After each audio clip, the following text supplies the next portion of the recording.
have all we need, and it begins in thrice duo uno. I have Current Geek! Current Geek! Aha.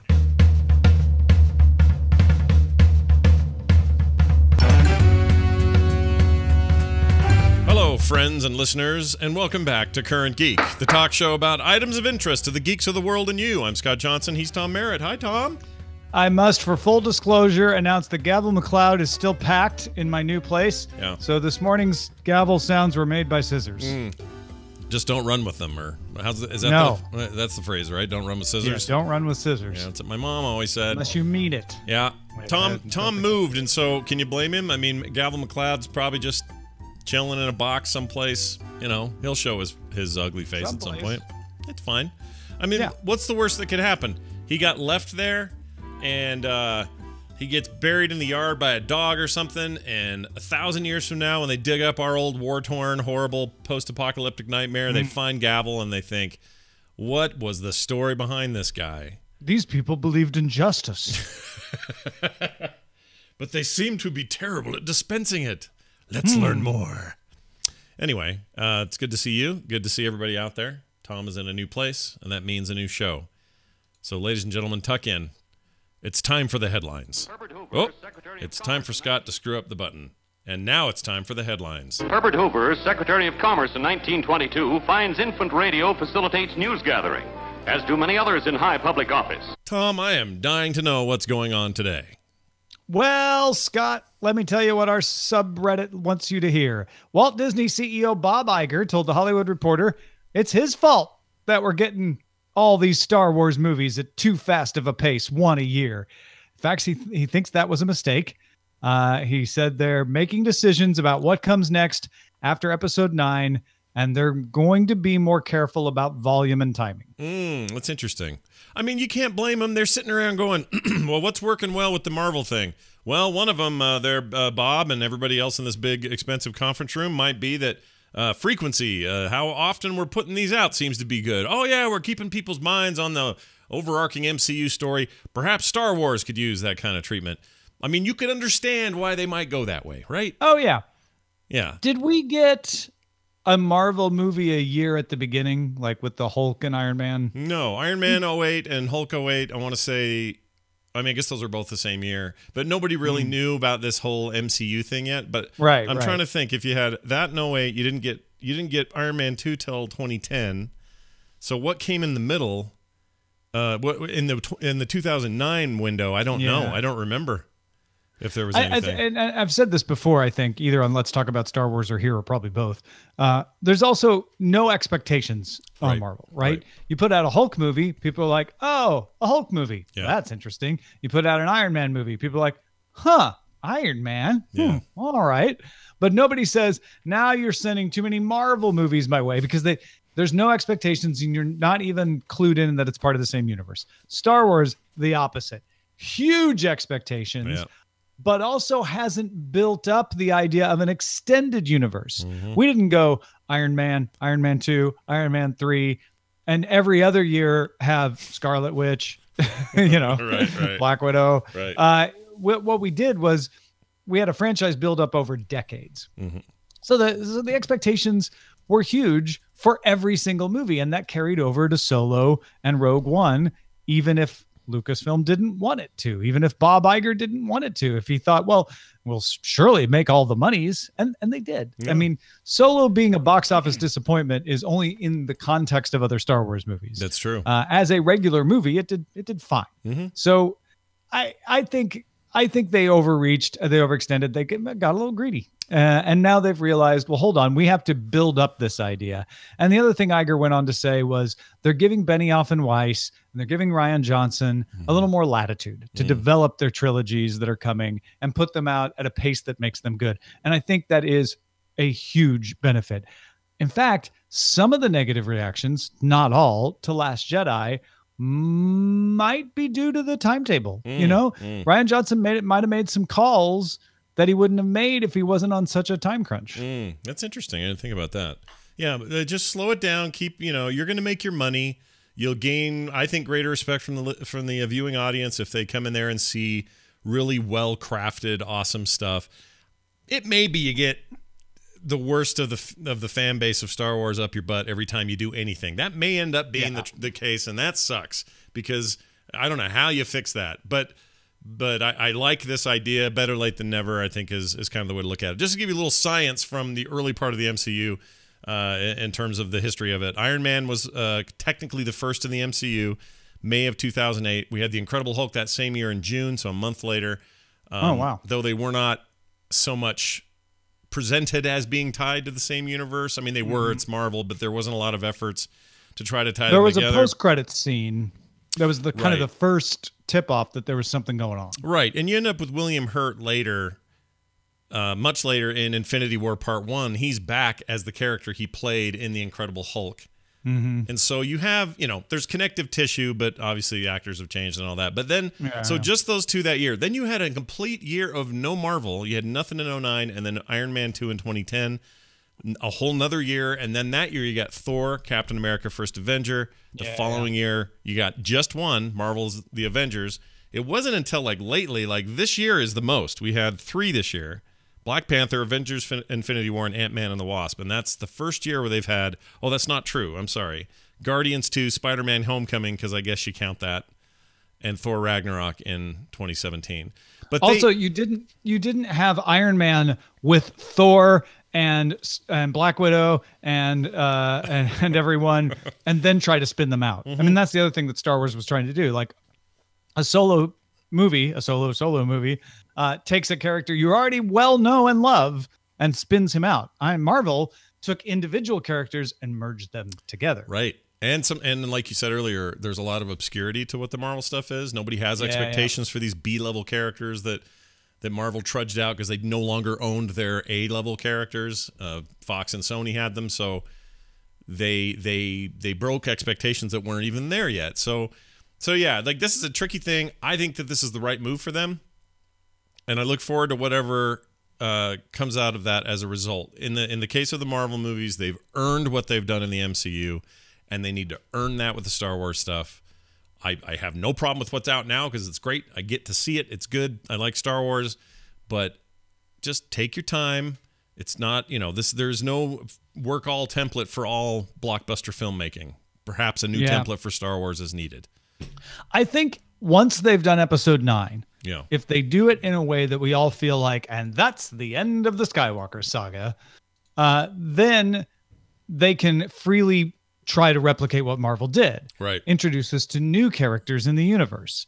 And this is something that, many of my friends cry about is like, I don't want to see Blue Milk. I don't want to see Darth Vader. I don't want to see a callback to the original New Hope. What I want to see is something new in this universe. And I think that's probably what Benioff and Weiss, hopefully what Rian Johnson will do. And then, down the road, you can have a little crossover. You can have some fun, but give us if they give us something that has the feel of Star Wars, but is new, people I think will be willing to have multiple versions of that more often if they're not all part of the same thing. I guess that's what it is. I'm circling around it. It's Solo and Rogue One are part of the Skywalker saga, even though they're standalone. Right. Like Solo is very much about how he gets the Millennium Falcon, which plays into A New Hope. Rogue One leads right up to A New Hope. They're not independent movies in that way. No,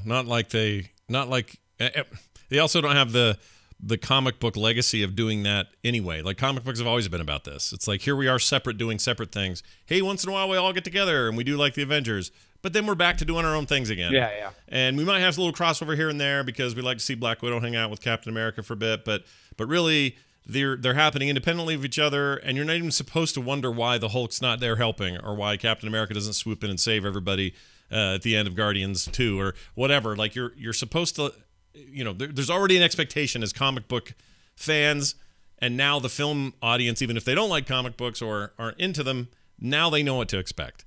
With Star Wars, we had a huge swath of time between movies and then a bigger swath of time between sets of films, and then a great divide of expectation of what the prequels should be versus what they were. And like there's never been an established pattern. So They just came right in going, let's do like the MCU, and it may have backfired a little bit.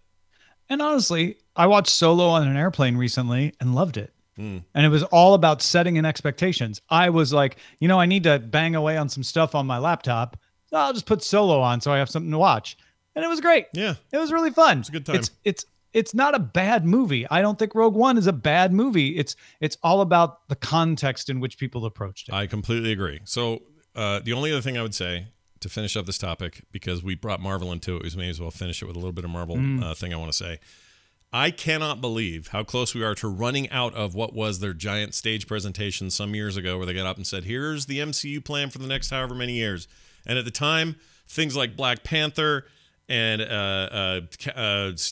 what's their name? Captain Marvel, these kinds of movies, Doctor Strange, they seemed a billion years away. Isn't that crazy? Doctor Strange felt like, wow, they're going to go there? They're going to do Doctor Strange? I know. Crazy. And it seems so far away, but we're almost out. We literally have Captain Marvel, a new Avengers film, Spider-Man Far From Home, and Guardians 3, which is currently in weird hiatus. That's it. That's all that's left on the menu. They're out of that. They're going to have to get up again and say, all right, here's our roadmap for the next 10 years or something. It's just weird that we're already almost done with it. It's crazy to me. We're already almost finished. You want to know what's next? What's next? Iger also was asked if Feige would take over the X-Men franchise after Disney and Fox merge, which is expected to happen in 2019. Yeah. It's underway. It's under approval right now. Iger said, here's the quote, "I think it only makes sense. I want to be careful here because of what's been communicated to the Fox folks, but I think they know. It only makes sense for Marvel to be supervised by one entity. There shouldn't be two Marvels." Well, duh. And also, yay, because that's the way to do this. Like, of course. Like, why wouldn't we? You got to set that stuff back up again. You got to set it straight. That table's all messy. By the way, right Fantastic Four falls under that too, but everyone's more excited about X-Men, I think, right now. Oh, yeah. See, they didn't. I wish they would have talked. I mean, obviously, it's going to fall into the same thing, and it's perfect for the And it was mentioned, but X-Men gets all the attention. Tonally, though, like Fantastic Four, tonally, like we're ready to go.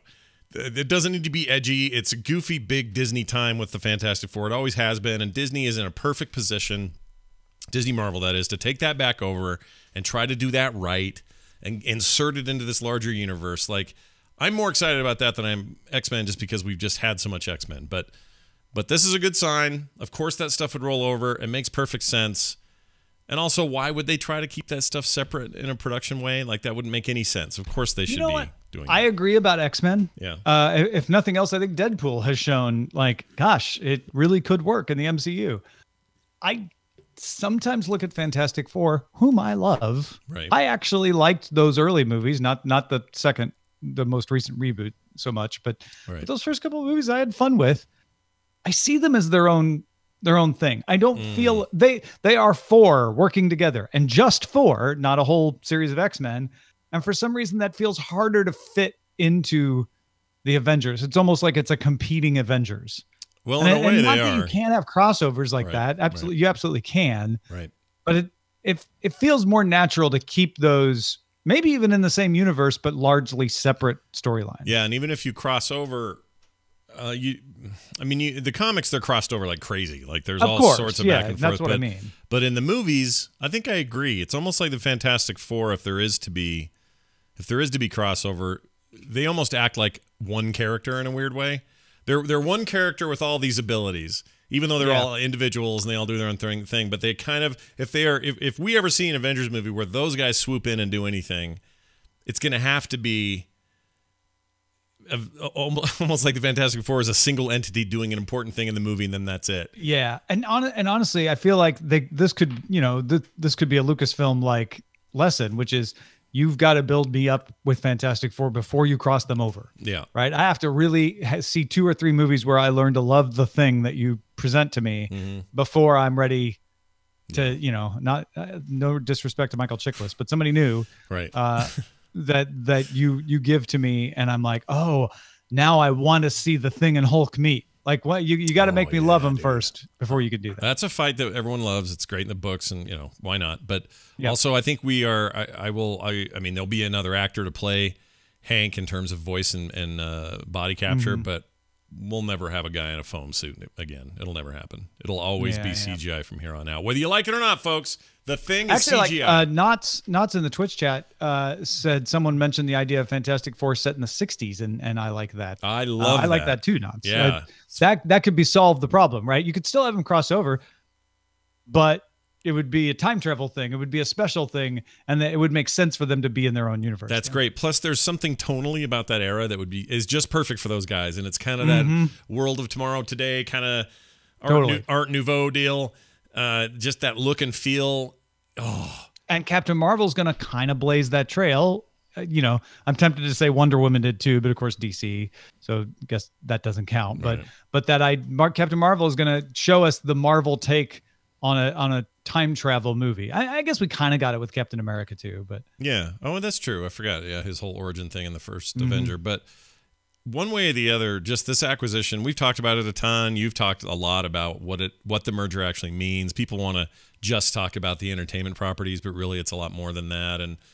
And at the end of the day, I feel like we haven't quite got our heads around what is possible though with the entertainment stuff. And now we're getting to the place where, this is going to happen. Who's going to write and direct this stuff and that kind of thing? I was so resistant to talking about it in the early days because the question at that point was, will Disney and Fox merge? Yeah. And also, why do they want to merge? Why does Fox want to sell to Disney? Why does Disney want to buy Fox? And the answer was nothing to do with Marvel. I mean, it was a bullet point on a 20-page proposal, possibly. But I was like, you're seeing the tree for the forest if that's the way you're thinking about the merger. But now that the merger looks pretty much 99% going to happen, now it gets interesting to go, okay, but what does that mean? And that's what Bob Iger is talking about. He's like, well, I think it means this. I think Feige is going to take over X-Men. We're going to have everything under one roof. We've got our deal with Sony with Spider-Man. So essentially all of Marvel can be under the same roof. Yeah. Sky. Universe. Like it should be. That's how it should be. Yeah. Well, except for the Sony bits. But then even that stuff's, they're letting them massage that and pull it over and bring it into the MCU. That's what I mean. Yeah. Now that Spider-Man is integrated, it's not what else is there? I guess I still have a big question about Deadpool. Deadpool makes money. 1 and 2 are huge money makers. Yeah. Those movies are not typical Disney fare by any stretch, or Logan for that matter. So does Disney... it's not Disney though, it's Marvel. Okay, does Marvel continue, given what we know about the current MCU, do they continue down the road of Deadpool or not, do you think? Yeah, they do. I don't know, man. And I've seen some things to that to say that. Yeah. I think they absolutely do. In fact, I think that's one of the things that they're buying by getting Fox is the ability to maneuver that way, because you can do things with Lucasfilm you couldn't do with Disney, the brand. That's true. You can do things with Marvel already that you can't do with Disney, the brand. You can definitely do things with Fox. I mean, those pictures can still be Fox pictures, right? Yeah. But they'll all be managed by Feige. So, right. So story and continuity and all that stuff's better. They asked Iger, so Deadpool could become an Avenger? And Iger said, Kevin's got a lot of ideas. I'm not suggesting that's one of them, but who knows? Well, this is a problem they had in the comics. You would pull him over into the Avengers on a crossover or just some other crossover in comics, and they'd have to tone him down because the comic that was running that he was guesting in was not one that's full more of... of a legitimate problem. You're right. Right. I think they could still do solo Deadpool movies that are R-rated. Yeah. But if you pull him into the Avengers, yeah, that's an issue. And the only other thing would be, I don't know why Disney's had the rights to it for a while. They've had it back to do Ghost Rider, or no, maybe this deal got them back Ghost Rider and the vampire one, Blade. So Blade, that's another tough one. Like that's R-rated, bloody, messy stuff.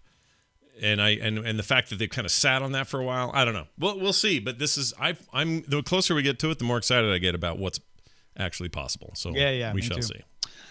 Hey, astronomers have discovered a planet orbiting 40 Eridani, that's the name of the star, which is where Gene Roddenberry wrote in 1991 that Vulcan, the planet of Spock, is. He basically like, oh, you want to know where Vulcan is? It's 40 Eridani. That's where Vulcan is. Okay. Of course, in 1991, we hadn't discovered any planets around other stars yet. Now, we're discovering planets. So this planet, which is 8.5 times the mass of Earth and orbits its star every 42 days, is essentially Vulcan now. 42 days? That thing's hauling ass. Yeah, man, it's moving, moving and shaking. That's intense. So now we just have. See, this is one thing I hate about science fiction. fiction. No time for emotion. I don't like when anyone says.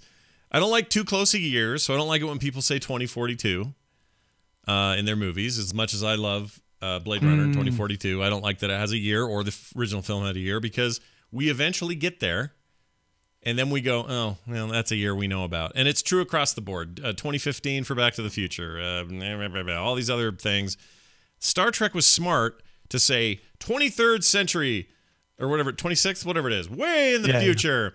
Yeah. And there's no way, either there's no way mankind ever gets there, or certainly none of us are going to care in our lifetime. Or by the time we get there, Star Trek is like, Shakespeare. You don't look at it the same way. You're like, oh, that's an ancient thing. Right. It will feel very old and it won't matter. But when they do things like this where they say, oh, it's that planet we know very little about in 1991, that's a mistake, because we're going to figure that stuff out and go, oh, no, now we can see it. Not only that, we have high-resolution photos of it. Now we maybe have a probe on it. Guess what? There's no Vulcans there. I know there's no Vulcans there ever, but it ruins the mystery a little bit. You just want to keep it open, man. Just keep it open. Don't point at something and say that's where the Vulcans are. Logical sentient beings there. Well, if we do, I will take back everything I just said and apologize for it. I can promise you. No, I mean, I get what you're saying is whenever you try to make something real, but he wasn't doing a time prediction. He was doing a space prediction with the idea that like, oh, it'll be a long time before we discover any planets. I think we started discovering planets faster than Roddenberry expected in 1991. And it's not the only planet. Maybe there are other planets there that would be like Vulcan. Essentially, eventually, you're going to run into this stuff. Obviously, Khan did not take part in the eugenics wars in the 90s either. 97 or whatever it was. These things happen. I used to always tell Carter, she was born, my daughter was born in 1997. And I always told her she was part of the eugenics wars. She never understood what I was talking about. Like, for years, she was little, I'd tell her that. Whatever, Dad. And then in the last few, Dad. She's become a huge Star Trek fan and watches all that stuff. She gets to that Khan stuff. And she's like, oh my gosh, that's why? Because it was 97? And I'm like, yep, that's the dad joke. I had a dad joke that had a long con on that dad joke. Wow. Yeah. That's commitment to the bit. I agree. There, folks. I stuck a flag in the ground when she could understand English, and it went all that time, however many years now we are beyond that, she finally figured it out. So there you go. Nice. Scotland's Clan Buchanan has been without a chief for 337 years. Well, there can only be one. Long time without a chief. Yeah. Not the only clan to go hundreds of years without a chief, but long time for Clan Buchanan. No one could verify a claim to the title. The title is strictly hereditary. The clan had no interest in changing that. So no verifiable claim, no chief. 337 years. Now, John Michael Bailey Hamilton Buchanan, age 60, who owns Cambusmore Estate near Callander, has been accepted as the Buchanan, the head of Clan Buchanan, thanks to the work of genealogist Hugh Peskett. Peskett is 85 and became a genealogist 50 years ago after his grandma urged him to find the rightful chief. Peskett has traced several other rightful heirs to other clans as well. Wow, that guy, it's quite a job to have. So, I can't help but think of Highlander here. I don't know why. There can only be one. So when that guy died, you're done. 50 years ago, Grandma Peskett, she might not have been a Peskett, she might have been somebody else, but she sat young Hugh down and she said, "You will find the chief. I don't care how long it takes. You figure out the science, whatever it's called." And he, can you imagine that? And then to be 85 and finally be like, "Grandma, I did it." And she's still alive behind. No, I don't know. She's still looking at me from behind. I don't know why. Are you sure, laddie? I was trying not to do a Scottish accent. It's kind of Irish, so that's okay. Yeah. We both went a little Irish and piratey, but anyway, that's cool as heck, man. I love it. If there's one thing's missing today, it's clans and lords and like cool castles and rights to the throne. We don't have that stuff anymore. I mean, we do, but it's all weird and screwy over in Europe. But everywhere else, it's like, we get presidents and prime ministers and boring shite like that. I You want to need have lads with sand, not wee bairns. things. Is what you're saying, That's Scott? right. Don't you know what you are to me, Robert Roy McGregor? That kind of stuff. Need more of that in our lives. But congratulations. Outlander. Do you watch Outlander? No, but I hear great things about Outlander. Listen, man, come for the time travel. Your wife will stay for the romance, and you'll stay for all the Clan whatever. Oh, stuff. really? It's I love that amazing. stuff. Is that really all lit so up in great. there? Okay. Yeah. All right. And you have to hurry because isn't Ronald D. Moore's about to quit that and go do the Apple thing or whatever, right? Whatever's He's going going to on. quit Outlander? Really? Well, I don't know if he's Huh. quitting it, but I think he is doing an Apple thing. That's true. I don't know if he can do both shows at once. Who knows? But I need to finally who catch knows? up on Don't tell him what he can and can't do. That's right. That's right. Hey, what about Aaron Paul? He's going to be doing 2 shows at once. Aaron Paul has joined the cast of Westworld for season 3 and will be a regular. Speaking of Apple, Paul is also a series regular on one of Apple's mythical upcoming dramas, Are You Sleeping? Mr. White. Okay, so here's the deal. I already liked Aaron Paul. I had some concerns that he would be trapped in Breaking Bad Breaking Brad. That's a really good spinoff. I want to see a spinoff. It was about a guy named Brad who tries to be bad and just can't. Yeah. Breaking Brad. But I was worried about typecasting, and it took a while. Like, he was in that terrible Need for Speed movie. It was very bad. And you just didn't see a whole lot. And then along comes that Hulu show, The Path. And he was great, or is great in that. He's still on it. And it's a fantastic show. Well, The Path has wound up now. So is it done now? They did just 3 seasons? Okay. I need to catch up because I'm behind. But he's good in that, like really good. And I went, all right, Aaron Paul, we got this. Let's do this. Then on the heels of that, hearing this news, I couldn't be more excited. That dude fits right into Westworld. It's the perfect show for his look, his tone, the way he talks. I don't know if he's a cowboy or a guy in the modern world. I don't know what his deal is, but he's just made for Westworld. It's perfect casting. Tell me I'm wrong. Explain to me why I'm wrong. I'm probably right. Because he's Pinkman. Because he's Jesse Pinkman. Even if you've seen The Path, he's Jesse Pinkman.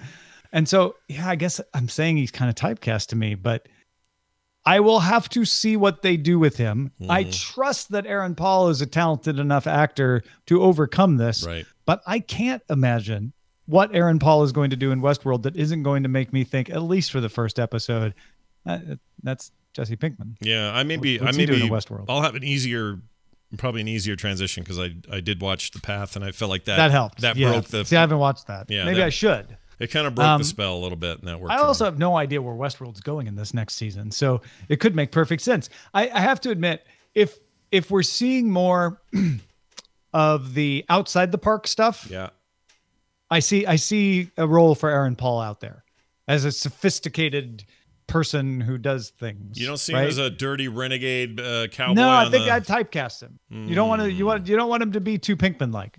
Interesting. And I think he can pull off a sophisticated ne'er-do-well. I think he'd still be a ne'er-do-well, possibly, but yeah. But in the park, I don't know. It's verging on spoiling things, so I'm trying not to say anything specific. But inside the park, I feel like it would be hard to explain to me why we didn't see him before. Sure. Well, I say congratulations, and you're doing Idaho proud. He's also on BoJack Horseman. That's true. Oh yeah, that's true. He does a couple other voicey things, and he'll show up on things here and there. But both he and Walter White. Oh, I can't think of his name all of a sudden. What's wrong with me? Who played Walter White? Hugh Jackman. No, now it's gonna. I've learned on the internet that if you're gonna be wrong, just be really, really wrong. All right, so Hugh Jackman from Breaking Bad, he was great as Walter White. Bryan Cranston. Bryan Cranston. Finally came to this. Jeez, Dr. Watley from the Seinfeld is his other character. But anyway, he, I had to have a cleanser with him even because I think he was so iconic and so strong in that.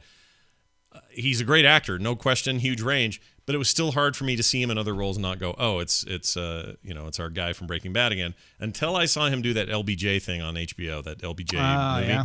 That Malcolm in the Middle, wasn't he in that? He was in that, but since that was before, it didn't really, You didn't have that happen in Breaking Bad where you're like, no. At first I did, and then he broke it, and I went, oh, he overcame it. Yeah, he is that talented. He was that.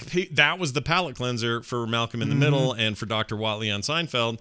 And then I needed one for this, and I got it with that LBJ thing. And now I'm cool with whatever. Just be him, whatever. You can just be whoever you want there, Bryan Cranston, and you can be Hugh Jackman if you want to be. That's fine. I think he is playing Hugh Jackman in the biopic. Oh, good. Sources that are me just told me that. Here's the scene where I'm putting on my Wolverine blades. This is fantastic. People unfamiliar with the matter. Yeah. People like Tom and I, completely unfamiliar. Hey, you guys that submitted these stories are all great, and the reason I know that is because you're all dutifully just sticking stuff in our Reddit all the time, so that we know what to bring out on these episodes where we talk about the big topics of the goings-on of the world of geeks. And we'd like to thank a few of them. Tom, who do we owe a debt of gratitude to? Big old thanks to Strike It Rich 1, A Whatnot, Very Understated, Bash 82, Gatekeeper, and Candrius, all of whom submitted things on the subreddit that we used today. Please, folks, give them a round of applause and get in that subreddit. Submit a few stories of your own, maybe, or just do some voting or both. Yeah. It helps us figure out what to do when we have these chat Current Geek episodes. Yeah, we're still working on a name, but you guys are great and we love you for it. And don't go changing. Real quick here, a note that if you like this show and you like what we do with either these episodes or our autopilot episodes or our film festival episodes, you might want to consider supporting us on Patreon at patreon.com/currentgeek. It's very easy, very simple, and you get a lot for very little.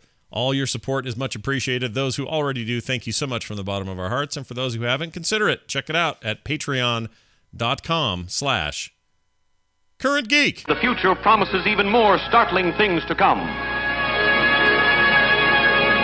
Time to talk about a prediction of the future, you might say.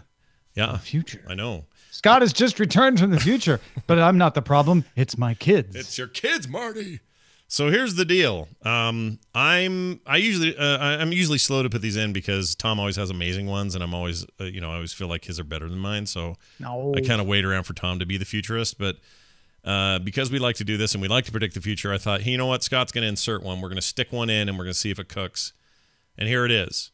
All right. People always talk about a future or a time where man can read the mind of his fellow man. Extrasensory perception. That, ESP, where I could walk down the street and go, I wonder what that cop is thinking. And I'd get into his mind and he'd say, he's thinking about donuts. How stereotypical. Of course. And coffee and then other things. And anyway, everyone thinks about how chaotic this would be. If you were somebody who could read people's minds, you would just hear just this chatter. You'd be like a young Professor Xavier, to bring back the X-Men, where you just can't make sense of all the voices until you figure out how to control it. Well, I don't think it goes that way. First of all, I don't think it's not going to be a mutation. If we ever get to do this, it will be a technology advancement of some sort. Now, how that's going to work, I'm not giving you that sort of map forward, but what I am going to tell you is it's going to work like this. We already know, we've learned so much over time with current technology, previous technology, and future technology about gaining access to just the bit you want and not the bit you don't. So, for example, Tom, right now, today, you could go and create a secure VPN connection from me to you on your computer from my computer. And when you did that, you could say, well, I only want to have him have access to this shared public folder where he and I are going to keep, some shared documents. Let's say, you know what, a better example that everyone has is Dropbox. I share a folder.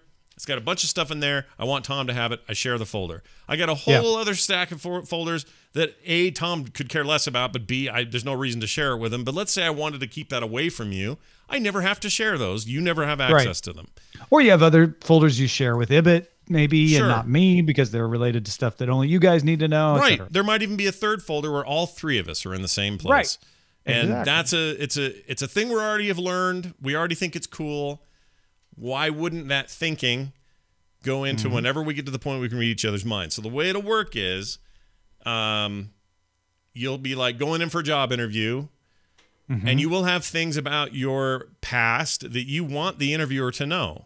What college you went to, how hard you worked, that your last job you were considered one of the best employees they had, reliable, all these things. That stuff can be cordoned off, and it will be done in a very quick way, and you can make all the decisions. The security is on you to set.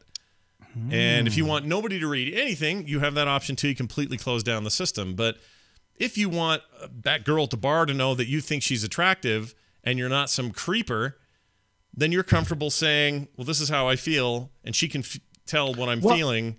It's that kind of stuff. You have control over what you're going to shut on, shut off. And I know there's a billion caveats to this, but I like that, she doesn't have to read your mind. You're just opening it up in case she's interested. Right. That's it. Or vice versa. He doesn't have to read your mind either. He can read it and you'll leave it open or not.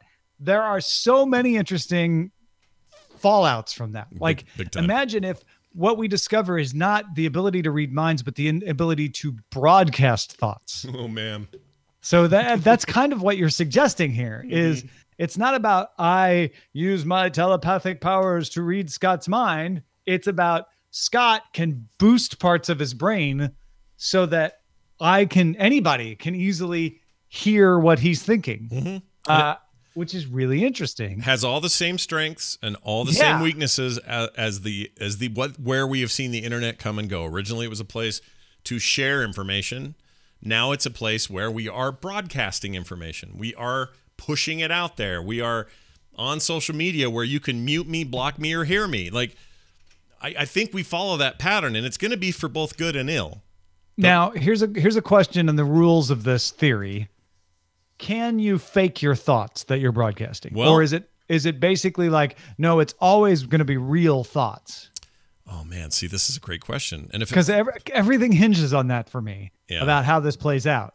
Yeah. If it's possible for me to credibly, maybe experts can tell, but I can credibly fake my thoughts, then this actually won't change much. Right. Because I could lie to you right now. I can say, Scott, I do not like cherry pie. I know you're lying.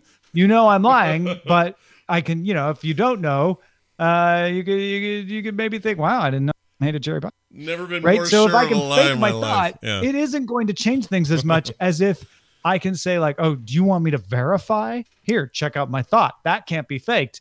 And then it becomes a problem of, well, if you go in for that interview and they're like, let us hear what it was like at your last job. And you're like, nah.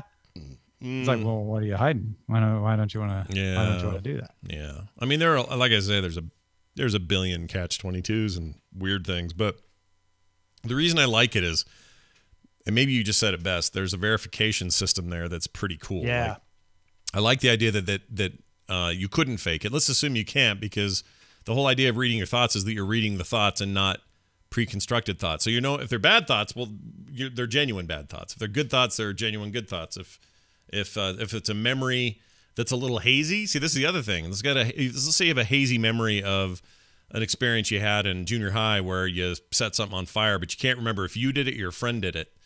Oh, People who could read your mind, they're not sure either. They're not getting an exact picture of it. What if you could broadcast your thought, and there was a way to increase the resolution? They could sharpen your thought to where it's like, and enhance. Man, I can't remember. But if I broadcast it to you, can you like improve that recall? Interesting. I hadn't thought about that. They could zoom and enhance, I guess. It's like Photoshop for your thoughts. Sure. I mean, it's a lot like if some people listening to this are like, oh, this is like the precogs in Minority Report. Kind of, but not really. Those guys were predicting the future. No, this is different than that. Yeah. Because we're not saying people can predict the future, just share thoughts. The only other part of this prediction I would make, if it ever does happen, with all the things we talked about and complications we can't even think about, one problem will be there will be like a 2-year chaos that happens. Because there will be a huge number of people who have said a thing, done things, or claimed a thing that we will immediately start to find out we're lying. Well, or will we just wonder because they won't share those thoughts? Well, it's entirely possible they could shut that stuff down, but what you'll have is somebody like a prominent politician who made a very specific claim. Now the technology kicks in and people say, oh, that one claim, we'd like some verification on that. And they'll go, well, no, I'm locking it up. And then they'll just be assumed a liar. And it'll just be that kind of... Yeah, because no one has ever withheld information like tax records and failed to suffer the consequences of it. Well, we live in a new time. What are you going to do? Yeah. I mean... anyway, I'd love to get feedback on this particular prediction because I find... I love this idea, flipping it on its head. This is a good story idea, if nothing else. Yeah, it's not a bad basis for a book even. And then what people could do to like... screw with it. Could be a really fun story. But anyway, there you go. Read minds, everybody. Read minds. Hey, look what time it is, everybody. It's the best thing ever this week. Well, the best thing of all time this week. It's a little thing we talk about, stuff we're way into this week, and it feels like the best thing ever. Tom, you should begin. What's your best thing this week? Well, I've been moving this week, so almost everything I've done that isn't work has been moving, packing boxes or unpacking boxes. Yeah. So I just want to give a shout out to my movers. We hired Pure Moving Company. We took multiple bids from people. They were not the cheapest, but I liked how thorough they were. They used FaceTime to look at my place. The other people just took my word for how much stuff I had. They gave me a maximum bid, which was basically saying, this is the most you'll pay, and anything else will be less. Whereas the other companies are like, we think it'll take this long and it'll be that much. If it takes longer, you pay more. So I really like that. And they were just great. They came in on Friday, looked at my stuff, and the guy, Tyler, who was the head of the crew, was like, I think I can move you to today if you want. Which to me is unfathomable. That basically reduced how much I had to pay by quite a bit. It didn't reduce their hours. They're going to be moving somebody else the next day. But and they did a great job. Things always get dinged or whatever in a move. I'm not one of those people like they put a hairline scratch on my favorite chair and I hate them forever. Like so if you're like that, I don't know. I think they're fine. I didn't pay attention to that kind of stuff. They didn't break anything. They didn't lose anything. And they got the move done in one day and we're awesome. So there you go. That's great. I love a good service exceeded my expectations story. It's like the best, and because there's too many stories of they screwed up my flight, or they broke my deal, or the lady brought me the wrong food. It's just easy to find those examples today. So when you find somebody where they just feel like they are 100% honest, straight up, whatever, and do what they say they're going to do, and then exceed expectations, like in this case, it's just a great thing. I have zero problem. This is not a paid endorsement, you guys. No, it's not. This is just me telling you how my experience was. And one thing broke. It was a glass in a frame. The frame didn't break. Picture didn't break. I'm fine with that. You're good. Yeah. Got it all cleaned up. Nobody was hurt. Yeah. What's with a little glass? A little carbon. Who cares? Yeah, it's easily replaced. Yeah. There's a lot of carbon around us. I'm made of it. You are. My thing of the week. Can you go to a frame shop and be like, can you turn my hand into glass? No, they won't do that. No. Yeah, I'm sorry. You were saying? You save those future forecasts for another week, Tom. My favorite thing of this week, for all time this week, is a little game that came out on the Wii U, the Nintendo Wii U, that hardly anyone owned, which was the problem. Not a very successful console for them. Jump ahead a generation, and they are killing it with the Nintendo Switch. Well, thankfully, they have decided to take some of the gems that appeared during the Wii U era and re-release them with some gusto on the Switch. Very cool. And they've done that with a game called Captain Toad Treasure Tracker. Now, I have a quick thing to admit. I've said this on TMS, but I'll repeat it here, and then I'll tell you why it's so great. I wasn't even thinking about this Toad Treasure Tracker game until some days ago, a certain prominent individual that's constantly in the news had something come out in the news where there was a comparison to his anatomy, and someone said, listen. Your bias is showing, Scott. Let me rephrase this. A prominent woman made a comparison between a prominent person's private parts and Toad. And Toad, the character Toad from the Mario universe, correct. Although she said it was Mario Kart, which is true. He's in Mario Kart, but he's also in lots and lots of things. And it occurred to me that day, I went, oh man, I forgot. I have not played that Captain Toad game, and I always meant to. I did play the game that it first featured in, the original Mario Brothers 3D World, which came out on the Wii U. It was an excellent game. Had these little mini games in the middle of it. You'd run into them, and it would be Captain Toad, and you'd have to do these little puzzle diorama type puzzle levels, and you'd get done with it, and then you'd go on and be more Mario things. Those were so fun by themselves that Nintendo said, we're making a whole game based on that, and they did. And I'm here and happy to tell you that in 2018, it's one of my favorite things ever. I love that game. It's great for your brain. Everyone always says, you should do those crossword puzzles every day to fend off Grandpa Alzheimer's or whatever. I say play Captain Toad Treasure Tracker a little bit. You'll be delighted. Is Grandpa Alzheimer's like Father Time? Yeah, but he is the worst. He is you do not want him. But he's a Grim Reaper and Grandpa Alzheimer's. Keep him away. It's a rough Thanksgiving at his house, if you know what I'm saying. But it's a salmon mousse. It is a delightful time. It's like $39 on the Switch. You can download it or buy it on the cart, and I just love it. I love a little Nintendo frosting on my cake, and they bring it to me in many ways, and this is one way to do it. So I'm really loving Toad, and I'll probably play it on the plane. The only thing that ever bothers me about Nintendo is how cultish it can be. Because they are the only ones who own their stuff, and so you have to live in their world, and so it starts to feel like, oh, you're one of them. Yeah. And I really love their stuff. No, I don't want to live in a world without them. Like, even when they were suffering with the Wii U and have had their ups and downs in their time, there's never been a time I want them to go away. People who scream and claim it'd be great if they were multi-platform. Well, maybe, but I don't know. They've got special stuff. They've got the sauce. It would be great. I don't deny that at all. It'd be great if they were multi-platform. I don't know if they'd still be the same Nintendo or not, but I'd love it. Sure. Well, you could play them anywhere. Sure. I mean, I guess I wouldn't complain, and hopefully they would maintain what makes Nintendo great. But I also don't blame them given what they've got. Like, just the IPs alone and their, I don't know what to compare them to. They're like... I put it this way. With the exception of the Wii U, I actually even like the GameCube. Yeah, I love the GameCube. Rarely have a bad experience with Nintendo stuff. No. I mean, especially the games they make are some of the most important, industry-leading, genre-changing games in the history of the medium. And that can't be denied by anybody. So if I were them, I would. I'm sure someone's going to email us right now denying it. But that's true. That's true. Really hard to defend that. But props to them for the Switch being the console where I can also get a million really cool indie titles now. And they're becoming much, much more. But aside from that, there's a special sauce when they make their own. And this is one of those. So, guys, go check it out if you haven't played it before. It's really good. Cool one. Good one. I like that. Quick email from a listener. Rasmus Cruz wrote in. That's a great name. Oh. Isn't that a cool name? That's a great name. Yeah. Hey, Scott and Tom. I have a few occasions now talked about on a few occasions, you have talked about how silent films were short and not the kind of lengths that we're used to today. He says, while it's true that short films far outweigh the longer films in that era, most of the films that have survived to this day and are remembered and revered are usually normal feature-length movies and epics that are no longer than most films today. The biggest moneymaker in the silent film era is D.W. Griffith's Birth of a Nation from 1915, and that has a long running time of a whopping 193 minutes.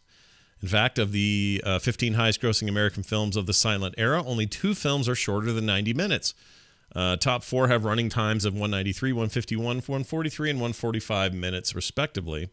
I don't think 90-minute film in 1936 was all that shocking for audiences in terms of length. Best regards from a huge film geek from Denmark.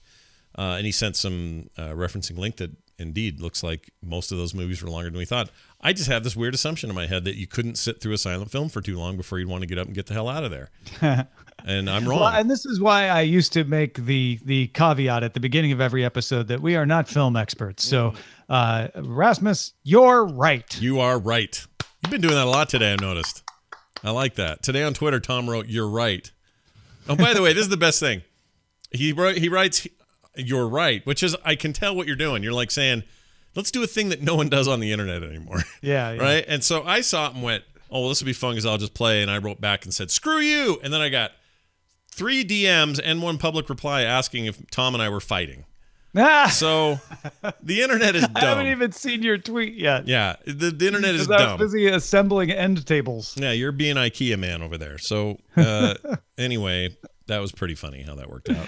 Yeah. So anyway, and cool stats. You know, actually, like the stats. I would never have guessed any of those were true. I wonder if successful films generally do exceed the average. Oh, right? Interesting. Because he says like the highest grossing films had higher running times, even though the average was low for running times. And then it made me think of things like Dr. Zhivago, Lawrence of Arabia, The Godfather. And I'm like, I wonder, you know, if that is a trend over time, that the highest grossing films do tend to have longer running times because you're gambling with a longer running time. If it's a really good film, then people love it even more because they got more of the good stuff. But if it's bad, then yeah, if it's bad, it's bad. I mean, you'd think it's logically it seems like it'd go the other way because the shorter the film, the more often people can see it, the more money you make. Yeah. But that's not true, I guess. That's why people re-see a film. Like, man, that was really short. I'm definitely going to see that again.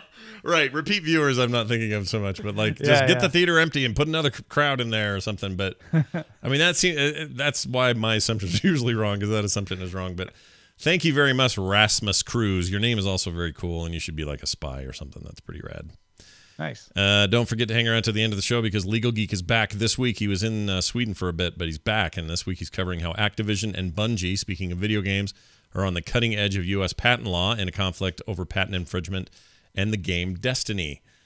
So do check that out and see what's up there.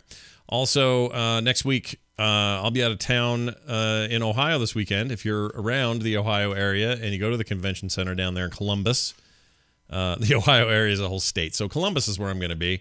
You can come see us at the GDEX conference at thegdex.com. If you're looking for details, there's ticket info there and stuff. Saturday, we're going to have a little meetup there on the premises in their sort of free play area. It does mean people have to get like a day ticket for Saturday, but they're cheap and it's fun and it's a cool gamer nerd thing. So come on out and catch my talk if you want, because that could be fun too. But anyway, the point is we'll be back Tuesday and we're doing an autopilot episode for The Simpsons, Tom. Ooh, yay! The Simpsons. It's been a long time. The time. longest running something in television history, I'm sure.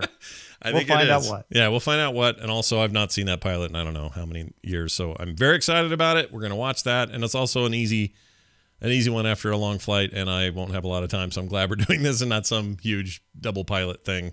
But we'll bring that to you next Tuesday. Tom, before we go, anything else you'd like to mention? Yes. As a matter of fact, I am also going to be appearing at a thing. If you're in the LA area, I'm going to be at the Outlier Podcast Festival this Sunday, September 30th, doing a workshop on preparing content for your podcast. So check out Outlier CS. That's OUTLIER CS.com. And if you're interested, grab a day pass and come for the fun. There's all kinds of podcast stuff going on. Yeah. Look at us doing weird things across the country. It's fantastic. Yeah. So if you're on one side, check it out. Go all the way down the highway. It's pretty far for Tom. All right. Well, I think that's going to do it for us. Don't forget, as always, you can be a bigger part of the community by heading over to CurrentGeek.com. Therein, you will find links to everything, including our Patreon at patreon.com/CurrentGeek. And I want to put out a big thanks to our friend Andrew Allen for our theme. I don't do that enough, but Andrew, thank you for our theme. It's fantastic. CurrentGeek.com is the place to go. CurrentGeek@gmail.com is our email address. It's going to do it for us, for me, for Tom, for all of you. We'll see you next time.